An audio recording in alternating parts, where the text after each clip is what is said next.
Mas, Marcon, a gente está recebendo aqui agora para uma conversa, a gente está chamando de Guga, né? E a gente sempre coloca aqui nesse codinome, pseudônimo, o sobrenome Brasil, patriotas que sofrem, né, as consequências das prisões injustas do dia 8, do dia 9 de janeiro. E essa querida, na verdade, ela falou: olha, meu apelido na cela, lá na colmeia, era Google Brasil, até assim que todas vão me reconhecer. E disse a ela, né, que não poderia utilizar esse nome, Google Brasil, né, por questões óbvias, e a gente colocou então Guga Brasil, esse codinome, para chamá-la para essa conversa aqui, ela que me procurou, para um desabafo. Entendo que é um desabafo, e é importante a gente ouvir esses patriotas do dia 8, os patriotas presos no dia 9, porque o que está acontecendo com esse brasileiro, com essa brasileira que sofre hoje, né, a dor da tornozeleira, que inviabiliza vidas, destrói famílias. Esse brasileiro tem uma outra situação que está enfrentando agora, que são as condenações mais do que exageradas e injustificadas por parte do Supremo Tribunal Federal. Guga, seja bem-vinda, obrigado pela confiança, quero te ouvir. Você está na Ouro Verde falando para todo o Brasil. Guga, bom dia. Bom dia, Pitoli. Bom dia a toda a sua audiência. Obrigada pelo espaço. Eu que agradeço a sua confiança, Guga. Guga, a tua mensagem, que abriu a nossa conversa no WhatsApp, me chamou a atenção por um sentimento que eu notei, e eu gostaria muito de ser corrigido por você, que é um sentimento da desesperança. Em especial quando a gente foi tratar da maneira como você participaria conosco, e você, num determinado momento, me disse: Pitoli, olha, tanto faz, se eu apareço ou não apareço, se eu vou de codinome ou não. Eu senti uma desesperança. Eu estou errado, Guga?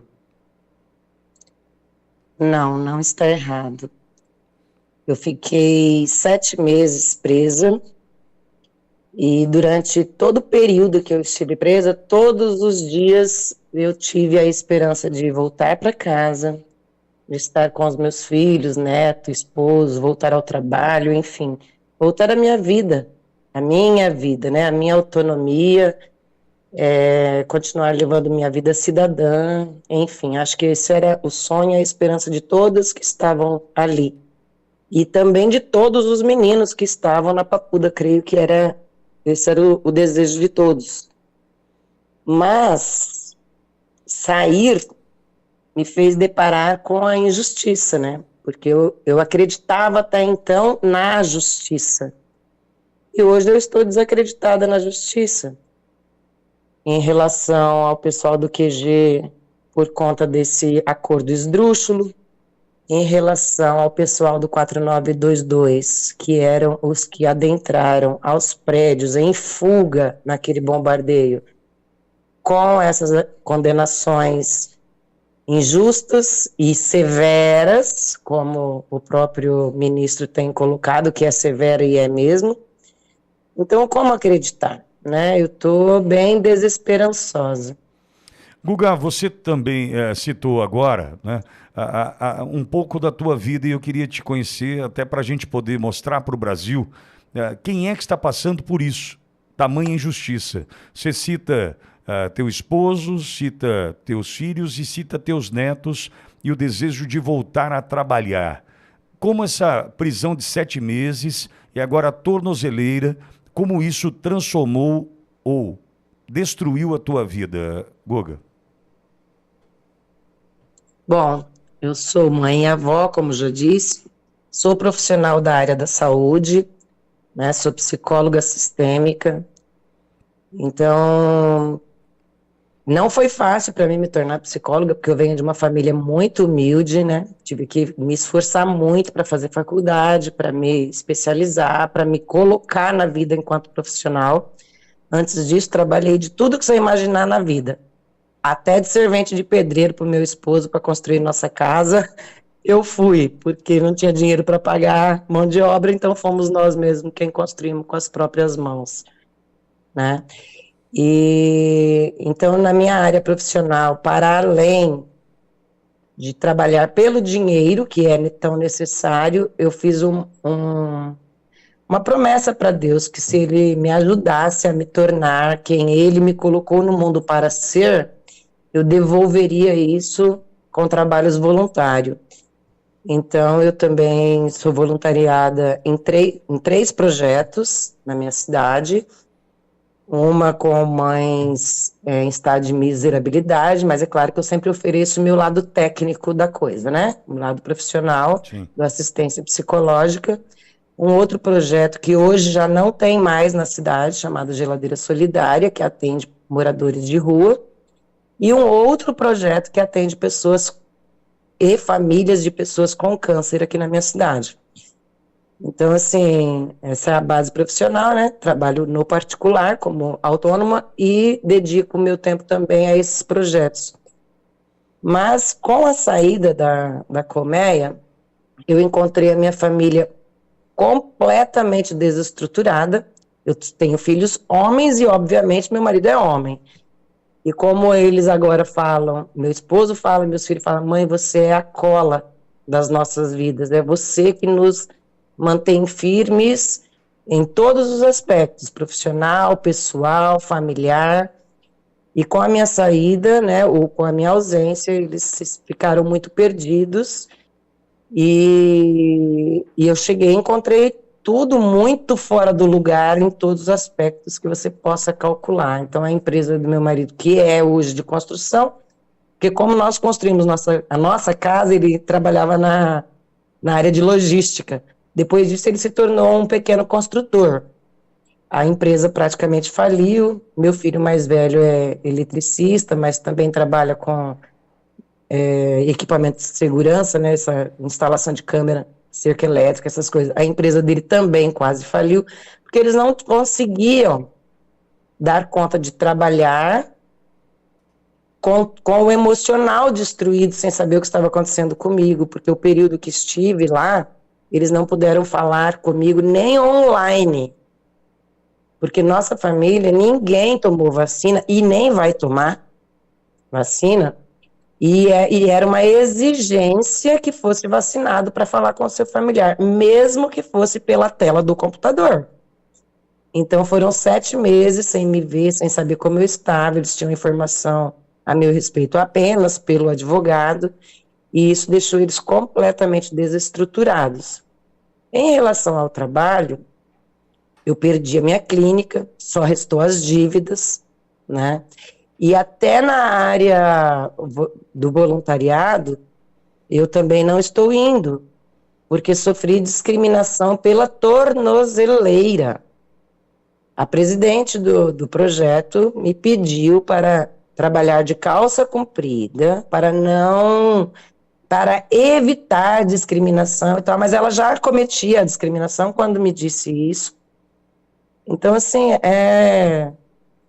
era tudo o que eu desejava trabalhar, mesmo que fosse no voluntário, mas eu não posso nem estar no projeto, porque a presidente do projeto Que absurdo. a presidente do projeto já limitou ainda mais a minha vida, porque eu moro numa cidade extremamente quente. Bauru, aí onde vocês estão, já é muito quente, e aqui onde eu estou é pelo menos 2 ou 3 graus mais que aí. Então, assim, trabalhar de bermuda, de saia, vestido, é algo natural aqui por conta do calor. E com isso ficaria exposto à tornozeleira, né? Mas ainda que eu fosse de calça comprida, se fosse uma questão minha de querer ir de calça comprida para esconder, seria algo natural para mim, se eu quisesse esconder. Mas eu não tenho vergonha de expor a tornozeleira com a minha linda bandeira do Brasil, porque eu não sou uma criminosa. Mas ali eu me senti discriminada. E como o exemplo vem de cima, é quase certo que os demais também teriam algum tipo de discriminação, né? Então eu preferi não voltar nem para o trabalho voluntário, só que isso me pesa, isso me dói. Bom, e isso destrói a tua vida, a tua rotina, a tua jornada, a tua história. Marcon, Guga, está conosco o deputado federal Maurício Marcon, querido Marcon. E o Marcon está na tua escuta e a Guga também está te ouvindo, Marcon. Eu gostaria de saber dela se ela teve alguma passagem pela polícia ao longo da vida dela. Guga? Guga? Perdemos ela. O que foi, Pico? Ah, tá, a gente já vai recuperar já. Avisa, então, o Marcon, a gente já está recuperando já. A conversa com a Guga deve ter tido algum problema lá. A Pinguim está me avisando, a gente já está recuperando. Aí a gente vai e faz essa pergunta para a Guga, para ela poder... Por que eu vou pedir, Pitoli? Porque eu vi um relato esses dias, uma reportagem que a Matsunaga, que todo mundo sabe o que ela fez, né? Picou o marido, matou e picou o marido. Foi condenada a 15 anos, me parece, 14, 15 anos, e tem réus do 8 de janeiro, sem prova alguma, né? A gente já viu que os processos estão copia e cola, que foram condenados a mais tempo do que a própria Matsunaga. Réus esses sem histórico nenhum, réus primários, né? Então a gente vê que não se trata de justiça, né? Se trata de perseguição política, e isso numa democracia, só do fato dela não poder mostrar o rosto por ter medo do que possa acontecer, já denota o momento que a gente vive no nosso Brasil, de bastante contestação dessa democracia que aparentemente fajuta que a gente vive. O Marcon, a gente já está recuperando já a Guga, para ela poder te responder. Semana passada eu viajei com o Emílio aqui à região, fomos a Marília e também a Rio Preto e tivemos um compromisso aqui em Bauru. Conhecemos ao longo dessa trajetória algo em torno de 8, 10 patriotas que estão com tornozeleira. Marcon, famílias destruídas, Marcon, vidas destruídas. Mas, Marcon, se eu começar a pensar em todos que eu conversei, eu tenho vontade de chorar. E vou dizer duas situações que eu vivi em especial. 3, na verdade. Que eu conheci a família toda daqueles que ali estavam e os filhos. Marcon, eu conheci uma menina de 15 anos, filha de uma presa 7 meses, e um garoto de 17 anos. A menina de 15 anos, Marcon, engordou 15 quilos. Uma menina bonita, mas ela engordou 15 quilos durante o tempo em que a mãe ficou na prisão. A menina está visivelmente abalada.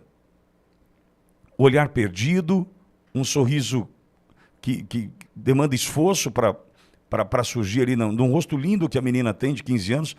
E ela está com vergonha do próprio corpo agora, porque engordou 15 quilos enquanto a mãe estava presa, ao tamanho do estrago na vida de uma adolescente. E um garoto de 17 anos, Mateus, o nome dele, moleque querido, pra você ter uma ideia, Marcon, o pai trabalhava numa empresa, grande empresa na cidade, aliás, uma empresa que é mundialmente conhecida. O pai trabalhava na empresa há 32 anos, Marcon. Há 32 anos, no mesmo lugar, esse cidadão trabalhava, uma cidade pequena, e para você ter uma ideia, é óbvio, perdeu o emprego, a mulher trabalha no mesmo lugar, corre o risco até agora de perder o emprego, e o garoto com 16 para 17 anos na ocasião, teve que trabalhar como garçom para tentar ajudar a mãe a tocar a vida e também cuidar dos 2 irmãos menores. E o garoto também nitidamente abalado. Então, quando a gente fala destes, Marcon, a gente não tem ideia das consequências para o todo, para o entorno, para a família. E essas crianças que, por exemplo, contamos aqui a história daquele que foi solto recentemente, mas a mãe também esteve presa, um garotinho de 4 anos que voltou a fazer xixi na cama, e um garoto, menino de 9 anos. Menino de 9 anos, Marcon, voltou a fazer xixi na cama, e um garoto de 4 anos que não consegue mais dormir com a luz apagada, longe da mãe. Então a gente não tem ideia do tamanho da destruição. A Guga voltou conosco. Guga, você está me ouvindo agora, Guga? Estou. Querida. Guga, o Marcon tem uma pergunta para você. Marcon, repete para mim, por gentileza. Bom dia, Guga. Eu só queria saber se em algum momento da sua vida você foi presa, condenada ou algo do gênero, ou se tu era réu primária. Réu primária, nunca tive nada com a justiça, nenhum tipo de problema. E deixa eu te perguntar uma outra coisa. Nesse teu processo que tu ficou 7 meses presa, quais provas foram juntadas ao teu processo? Tu quebrou alguma coisa, tu agrediu alguém, tu estava armada? O que te levou a ficar 7 meses presa? Ou o teu processo era como aqueles copia e cola que foi amplamente divulgado aí, sem prova alguma, ou como a própria dona Jupira acabou sendo condenada por causa de uma digital numa garrafinha de água? No meu processo, nada foi encontrado, né? Tá me ouvindo? Estou ouvindo perfeitamente, Guga. Ah, tá. Então, eu estava no gramado e de lá eu observava o movimento também no gramado. Quando começou o bombardeio, tinha um rapazinho junto comigo. Quando começou o bombardeio, nós procuramos algum lugar para se esconder, como todo mundo. Como já estava aberto o Senado, nós adentramos para lá, ficamos até perdidos ali dentro, porque não sabia para onde ir, e uma policial que estava lá dentro nos indicou que fosse para o plenário, né? E do plenário nós fomos presos. Embora nos disseram que a gente passaria por uma triagem e viria para casa. Não foi o que aconteceu. Quando foi para eu ir para a audiência de custódia, que levou de 8 a 10 dias, que ali dentro a gente perde a noção do tempo, então eu não tenho bem certeza, não havia nenhum processo ainda, não tinha chegado nenhum documento ainda a meu respeito. Então, na época, a primeira advogada que me atendeu falou, olha, você não vai dizer nada, porque o seu nome nem consta, nem processo contra você existe, então, se não existe processo, você não vai falar nada. Passados-se mais uns 8 dias, então teve a tal audiência de custódia, aí já era o meu advogado atual, e já constava lá um processo contra mim, porém, eles não têm nada sobre mim. Bem agora, quase já na saída, o advogado falou que encontraram uma folha de papel que tem uma digital minha, né? Isso dentro do Senado. Quebrou uma folha de papel, então esse foi teu crime. Numa folha de papel, né? Então, assim, tudo que tem é uma folha de papel. Mas nada além disso. E é claro, tem os vídeos lá de dentro que mostram exatamente o contrário do que estão dizendo, né? Porque não mostra nada, mostra que eu tô lá dentro. Em algum momento, muita gente entrou lá dentro para se proteger. Até pelo horário das gravações, você percebe que entrou no momento do bombardeio. Resumo da ópera, Pitoli. Ela ficou muito mais tempo presa e tá de tornozeleira, sem ter cometido crime nenhum, né? Enquanto tem assassinos, traficantes, estupradores que ficam muito menos presos, saem da cadeia em saidinhas sem tornozeleira, né? E que são defendidos, inclusive, por boa parte da imprensa. Guga, eu quero deixar aqui a minha solidariedade. Eu não sei qual que é a missão que Deus tem para ti, tu falou de Deus, eu sou um cristão convicto, mas tenho certeza que um dia Deus vai te dizer o porquê que tu precisou passar por isso, e eu espero do fundo do meu coração que o Brasil possa fazer justiça um dia contigo e com a tua família e com tantos outros que foram injustiçados, que estão sendo injustiçados, né? Eu mencionei enquanto caiu o teu sinal que a Matsunaga, que triturou o marido e botou numa mala, ela pegou menos pena do que muitos de pessoas como você, que não existe nenhuma prova contra, né? O Brasil hoje talvez seja um dos poucos países que se diga democrático, Pitoli, e que deixe preso pessoas sem nenhum processo, sem nenhuma prova, sem nada. Isso não é democracia, isso não é defesa da Constituição, isso não passa de uma ladainha para perseguir pessoas que discordam do modelo que está aí posto hoje no Brasil. Então fica aqui a minha solidariedade e eu espero que o mais breve possível tu possa retomar a tua vida. Tenho certeza que tem muitos anos pela frente aí, a gente tem que virar a página e tentar continuar, porque é isso que Deus quer de nós. Bom, vamos lá. Olavo, e você? A Guga está na tua escuta. Bom dia, é uma honra conversar com você, uma honra. Eu tenho uma pergunta bastante simples. O que você foi fazer em Brasília? Olha, eu posso refazer sua pergunta? Deve. O porquê eu fui a Brasília? Isto. Você me pergunta o que eu fui fazer. Eu te digo por que eu fui a Brasília. Eu fui a Brasília porque eu ouvi da boca do José Dirceu que eleições não se ganha, eleições se toma. E nós vamos tomar o Brasil. Foi a frase do José Dirceu e depois repetida pelo nosso presidente atual do STF, ministro Barroso. Disse a mesma coisa: eleições não se ganha, eleições se toma, né? Então, eles tomaram as nossas eleições e eu fui lá porque eu ainda quero a contagem pública dos votos. Eu quero ter a convicção de que o meu voto se materializou e aí sim, quem ganhou, ganhou, quem perdeu, perdeu. Mas da forma que é hoje, que a máquina diz, como é que eu vou saber se a máquina é fidedigna? Você foi manifestar uma convicção política diferente daquela que é a prevalente do governo federal. Você foi se manifestar. Exato. Minha amiga, a amputação, ela acontece sem a nossa vontade. Algo é tirado de nós. Você sofreu 2 amputações, em princípio. A primeira, da prisão, amputada da presença dos seus familiares, do seu papel na sociedade, que você desenvolve com maestria e com exemplo. E você sofre uma segunda amputação, que é a amputação do desejo, da imagem e do favor da justiça. Relata como é essa dor, minha amiga. Olha, até é difícil colocar com palavras. Eu falo que só quem está vivendo mesmo, acho que alcança a dimensão disso. A minha autonomia, enquanto pessoa, foi tirada, né? Ninguém tira a minha dignidade, ninguém tira a minha convicção, ninguém tira os meus princípios e os meus valores. Isso está intacto. Eles não têm essa capacidade de tirar isso. Contudo, tiraram a minha autonomia, a minha capacidade laboral.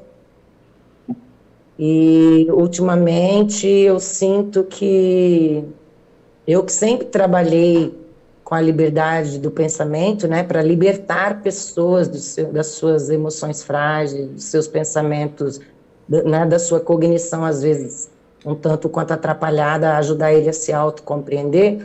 Hoje, eu estou buscando essa ajuda de autocompreensão, né? Eu sinto que a minha cognição ficou comprometida.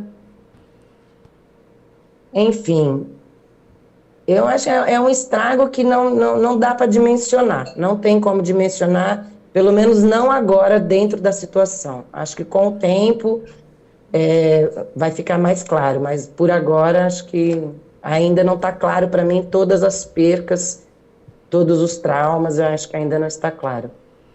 Você vive uma elaboração, um processo de elaboração. Mais uma questão, minha amiga.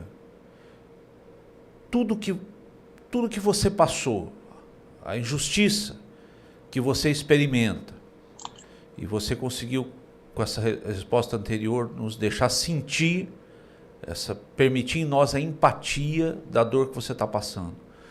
Tudo que você passou, toda essa dor que foi imposta e é imposta a você até os dias de hoje, mudou a sua convicção de pensamento, de manifestação, você se curvou diante daquilo que quiseram te impor? Muito pelo contrário. Eu estou ainda muito mais convicta hoje do que já estava antes. Porque eu comecei a me manifestar por volta de 2013, porque mais ou menos nesta época eu li o documento Foro de São Paulo e fiquei muito apavorada com o que li, e através desse documento foi desencadeando novos documentos, enfim, comecei a pesquisar cada vez mais, e dali para frente comecei a me manifestar em redes sociais, nas praças públicas, e depois com a multidão, por assim dizer, né? Convicta de que teríamos que, nós, povo brasileiro, unidos, lutar por um país melhor, livre, limpo, digno para todos, né? Depois da prisão, eu estou ainda mais convicta, porque eu me tornei aquilo pelo qual eu lutava antes, né? Se eu lutava por liberdade, eu perdi minha liberdade. Se eu lutava pela preservação dos princípios e valores, hoje eu vejo eles ainda muito mais em risco do que eu já vi antes. Porque antes eu tinha a ideia de e documentos que diziam que existia essa possibilidade. Hoje eu vivo o fato. Não é mais possibilidade, é real na minha vida. Como o Marcon colocou, minha amiga, só encerro. Como o Marcon colocou, a sua vida dá uma aula para todos nós, nos ensina os valores, a honra e a convicção. Obrigado pelas suas respostas. Obrigado você, Olavo, pelas perguntas aí, e a Guga nos ajudando a entender o dia a dia de quem sofre a injustiça, né? Melão, a Guga está na tua escuta, Melão. Bom dia, Guga. Guga, Bom dia. eu queria saber... Bom dia. Eu queria saber o seguinte, Guga. Não sei se você ou seu advogado já chegou a ter acesso e a ler exatamente o conteúdo que foi colocado no seu processo, qual que é a sua denúncia e quais os fatos exatos que eles imputam a você como um crime que teria sido cometido, né? Queria entender o que está ali exatamente na denúncia e quais são os fatos que eles imputam. E a prova, eu ia perguntar também, mas pelo que você já disse, foi uma folha de papel, né? E se existe alguma outra evidência que eles colocaram nessa denúncia? Não existe nenhuma outra evidência, até porque não houve nenhuma outra evidência, né? Então, pelo menos isso... eles não, penso que ainda não inventaram que há qualquer outra evidência a não ser um pedaço de papel lá que tem a minha digital. Quanto ao processo, ele é um copia e cola. Todos do 4922 têm exatamente as mesmas denúncias, é tudo igualzinho. O que muda? Muda nossos nomes, endereços, profissões, é o 0,1%, que é o particular mesmo de cada um, é o que muda. No mais, é tudo absolutamente igual. E eu queria entender, Guga, você chegou, através do seu advogado, a juntar provas, não sei se você tem ou pôde coletar, de que você não... algo ali que mostrasse claramente que você não estava envolvida com as pessoas que depredaram patrimônio público, cometeram vandalismo, enfim. Então, meus amigos patriotas, mas que não estiveram lá, fizeram uma campanha financeira para mim e eu paguei um engenheiro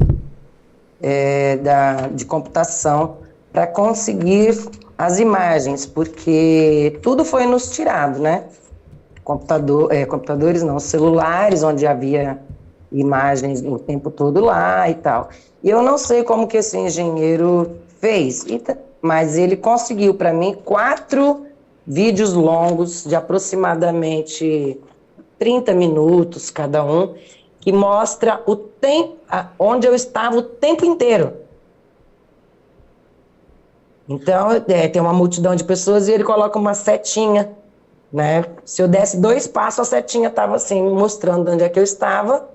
Então, tem essas imagens do tempo todo que eu estive lá, até o momento que eu entro na filinha que teve ali dentro do Senado, para ir lá para a garagem e ser presa.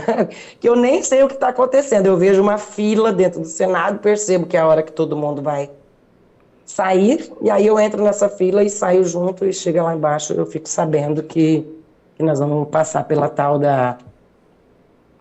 do que seria até então a triagem para poder ir para casa, né? Então, um colega, que eu estou chamando de colega, mas que na verdade eu não conheço pessoalmente, esse engenheiro, fez para mim esse trabalho de me encontrar na multidão e fazer toda a minha trajetória. E aí eu enviei para o meu advogado. E não foi utilizado... Melão, e não foi utilizado, Guga? Então, eu não sei se vai ser utilizado em algum momento, se já foi, porque eu não fui a julgamento ainda. Meu nome ainda não está na lista para julgamento. Então eu acredito que nesse meio de tempo deve ir, se é que já não foi. Mas não estou sabendo, porque o meu advogado, ele é uma bênção de pessoa e ele tem mais de 130 patriotas, cuida de mais de 130 patriotas. Então a vida dele é bastante corrida e eu evito ao máximo ficar pressionando, perguntando, porque eu entendo que ele está fazendo o melhor, estou convicta de que ele está dando a própria vida nesse trabalho por nós. Posso perguntar o nome dele, Guga? Eu confio nele. Posso perguntar o nome dele? Pode, doutor Hélio Júnior, Júnior Jurídico. Já conversou conosco aqui, perfeito. Ele é uma bênção.